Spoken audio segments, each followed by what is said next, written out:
238।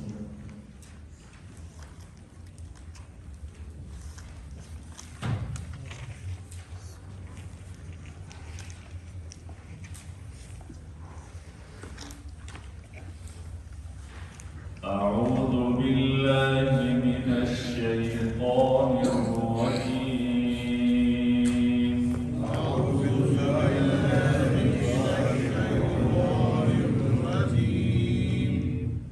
بسم الله الرحمن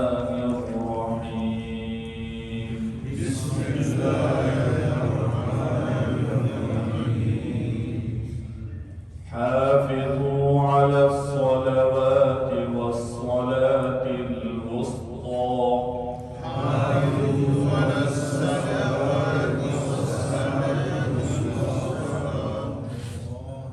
وقوموا لله قانتين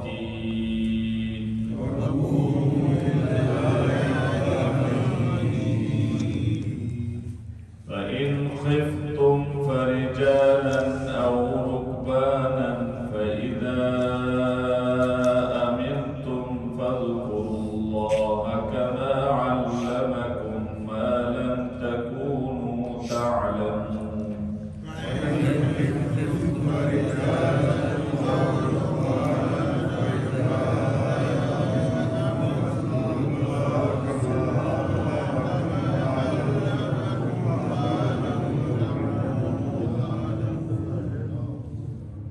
والذين يتوفون منكم ويذرون أزواجا وصية لأزواجهم متاعا إلى الحول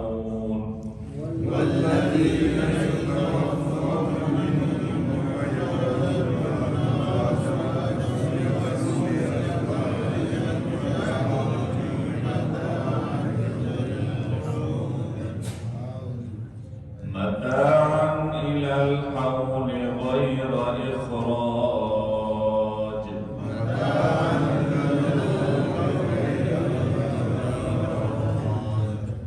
فإن خرجن فلا جناح عليكم فيما فعلن في أنفسهن من معروف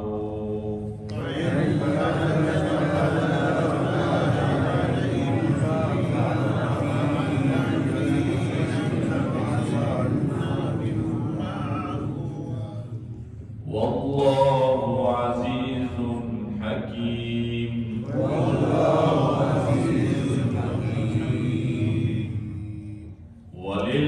وللمطلقات متاع بالمعروف حقا على المتقين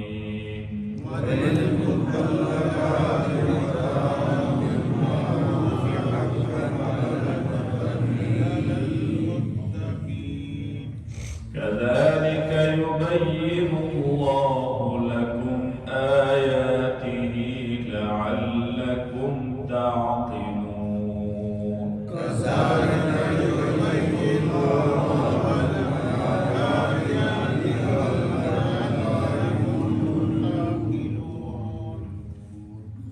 حافظوا على الصلوات